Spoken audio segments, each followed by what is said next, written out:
കണ്ണൂർ വളപട്ടണത്തിൽ ഒരു വൻ കവർച്ച നടന്നു, നിങ്ങൾക്കറിയാം. അതിലെ പ്രധാന പ്രതി, ഒരു പ്രതിയുള്ളെന്ന് തോന്നുന്നു, ആ പ്രതി പിടിയിലായി. ലിജീഷാണ്, അയൽപ്പക്കത്ത് താമസിക്കുന്ന ലിജീഷാണ് 300 പവനും അതുപോലെ 1 കോടി രൂപയും അടിച്ചു മാറ്റിയത്. പണവും സ്വർണ്ണാഭരണങ്ങളും പ്രതിയുടെ വീട്ടിൽ നിന്ന് തന്നെ കണ്ടെടുക്കുകയും ചെയ്തു. CCTV ദൃശ്യങ്ങൾ നൽകിയ സൂചന അനുസരിച്ചാണ് ഈ അയൽവാസി അകത്തായി പോയത്. സജോ ദേവസ്യ കണ്ണൂരിൽ നിന്നും തത്സമയം ചേരുന്നു. Sajo, good morning. യഥാർത്ഥത്തിൽ ഈ തൊട്ടടുത്ത് താമസിച്ച് എല്ലാം നിരീക്ഷിച്ച് അല്ലേ 300 പവനും 1 കോടി അടിച്ചു മാറ്റി സമൃദ്ധമായി വീട്ടിലിരിക്കുകയായിരുന്നു അല്ലേ? ആളിനെ സജോ ദേവസ്യ നേരിട്ട് കണ്ടോ? എപ്പടി party? Good morning. SKN good morning. കേരളത്തിൻ്റെ കുറ്റാന്വേഷണ ചരിത്രത്തിൽ സമീപകാലത്ത് ഒരു വീട് കുത്തി തുറന്ന് ഏറ്റവും അധികം മുതൽ കവരുന്ന ഒരു കേസാണ് എന്ന പ്രത്യേകത വളപട്ടണം മനയിലെ കവർച്ചയ്ക്കുണ്ട്. അതായത് 300 പവൻ സ്വർണ്ണാഭരണങ്ങളും 1 കോടി രൂപയും. അത് സമീപകാലത്ത് ഒരു വീട് കുത്തി തുറന്ന് മോഷ്ടിക്കുന്ന ഏറ്റവും ഉയർന്ന അളവിലുള്ള മോഷണം മുതലാണ് എന്നാണ് കാണേണ്ട ഒരു കാര്യം. അതുകൊണ്ട് തന്നെ പ്രത്യേക സംഘം രൂപീകരിച്ചാണ് പോലീസ് ഊർജിതമായി അന്വേഷിച്ചത്.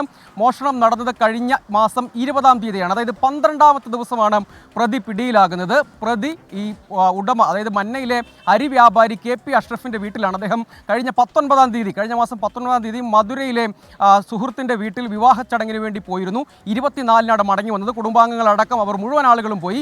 ഈ യാത്രാ വിവരങ്ങൾ കൃത്യമായി മനസ്സിലാക്കിയ ആളാണ് പ്രതിയെന്ന് പോലീസ് നേരത്തെ തന്നെ മനസ്സിലാക്കിയിരുന്നു. ദൃശ്യങ്ങൾ കുറച്ച് അവ്യക്തമായിരുന്നു. പക്ഷേ CCTV ദൃശ്യങ്ങളൊക്കെ ശേഖരിച്ച സൂചന കേന്ദ്രീകരിച്ചായിരുന്നു അന്വേഷണം. ഒടുവിൽ പ്രതിയിലേക്ക് എത്താൻ കഴിഞ്ഞു. സംശയത്തിൻ്റെ അടിസ്ഥാനത്തിൽ ഇയാളെ ഇന്നലെ കസ്റ്റഡിയിലെടുത്ത് ചോദ്യം ചെയ്തു. ഒടുവിൽ ഈ മോഷണം മുതലടക്കം, തൊണ്ടി മുതലടക്കം കണ്ടെടുക്കാൻ കഴിഞ്ഞു. അതിൽ പ്രധാനപ്പെട്ട ഒരു കാര്യം, ഈ യാത്രാ വിവരങ്ങളൊക്കെ കൃത്യമായി മനസ്സിലാക്കി. ഇദ്ദേഹം വെൽഡിംഗ് തൊഴിലാളിയാണ്. തൊട്ടടുത്ത അയൽവാസിയാണ്, ലിജീഷ് എന്നാണ് പേര്. ആ വൈദഗ്ധ്യം വീടിൻ്റെ ജനൽ തകർക്കാനും അതിനുശേഷം അകത്ത് കടന്ന് ലോക്കർ തകർക്കാനും അതിനുശേഷം ഈ ഇത്രയും ഉയർന്ന അളവിലുള്ള പണവും സ്വർണവും ഒക്കെ മോഷ്ടിക്കാനും സഹായകരമായി എന്നതാണ്. ആ വൈദഗ്ധ്യം, തൊഴിൽ വൈദഗ്ധ്യം പ്രയോജനപ്പെടുത്തി. അതിനുശേഷം ഈ മുഴുവൻ മോഷണ വസ്തുക്കളും സ്വന്തം വീട്ടിൽ തന്നെ കട്ടിലിനടിയിൽ, ഇദ്ദേഹത്തിൻ്റെ വെൽഡിംഗ് തൊഴിൽ വൈദഗ്ധ്യം ഉപയോഗിച്ച് കട്ടിലിനടിയിൽ ഒരു ലോക്കർ നിർമ്മിക്കുന്നു. അതിൽ തന്നെയാണ് ഇവയെല്ലാം സൂക്ഷിച്ചിരുന്നത് എന്നതാണ്. പിന്നീട് ഈ കുറ്റസമ്മതം നടത്തുകയും പിന്നീട് അവിടെ നിന്ന് തൊണ്ടി മുതലുകളെല്ലാം പോലീസ് വീണ്ടെടുക്കുകയും ചെയ്തിട്ടുണ്ട്. ഞാനിപ്പോൾ നിൽക്കുന്നത് വളപട്ടണം സ്റ്റേഷനിലാണ്. സിറ്റി പോലീസ് കമ്മീഷണർ അല്പസമയത്തിനകം മാധ്യമങ്ങളെ കണ്ട് അന്വേഷണത്തിൻ്റെ വിശദാംശങ്ങൾ, ഈ അറസ്റ്റിൻ്റെ വിശദാംശങ്ങൾ വ്യക്തമാക്കും എന്നാണ് പറഞ്ഞിരിക്കുന്നത്. അതേസമയം ഈ കേസിൻ്റെ ഒരു സവിശേഷത എന്നത് CCTV ദൃശ്യങ്ങൾ ആദ്യഘട്ടത്തിൽ അവ്യക്തമായിരുന്നു. പക്ഷേ അതിൽ ചില സൂചനകളും വിരലടയാളവുമാണ് ഈ കേസിലൊരു പ്രധാനപ്പെട്ട തെളിവായി മാറിയത്. അതായത് ഇദ്ദേഹം ആ ഘട്ടത്തിൽ ധരിച്ചിരുന്ന ടീഷർട്ടും കയ്യിൽ ഗ്ലൗസ് ധരിച്ചിരുന്നു, അവ നശിപ്പിച്ചിരുന്നു.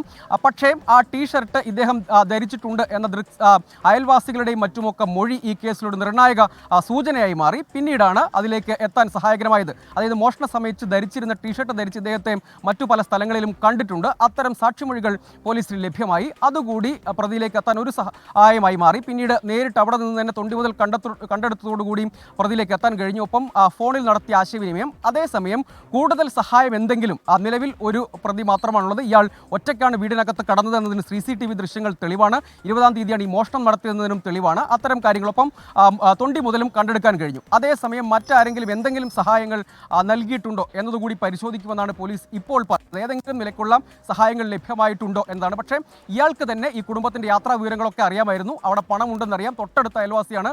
അതുകൊണ്ട് ഈ മോഷണം സംബന്ധിച്ച ആസൂത്രണം ഇയാൾക്ക് വേണമെങ്കിൽ ഒറ്റയ്ക്ക് തന്നെയും നടത്താം. പക്ഷേ മറ്റാരുടെയെങ്കിലും സഹായം ലഭ്യമായിട്ടുണ്ടോ എന്ന പരിശോധന നടത്തുമെന്നാണ് പോലീസ് ഇപ്പോൾ അറിയിക്കുന്നത്. Okay, thank you Sajo Devasya. എന്തായാലും നമ്മൾ യാത്രയൊക്കെ പോകുന്ന സമയത്ത് അയൽപ്പക്കത്തുള്ള ആൾക്കാർ നമ്മുടെ വീടൊക്കെ നോക്കിക്കോളും എന്ന് വിശ്വസിച്ചാണല്ലോ നമ്മൾ പോകുന്നത്. അതിൽ അയൽപ്പക്കത്തുള്ള ലിജീഷ് 300 പവന് 1 കോടി അടിച്ചു മാറ്റാനുള്ള സമയമായിട്ടാണ് അതിനെ കണ്ടത്.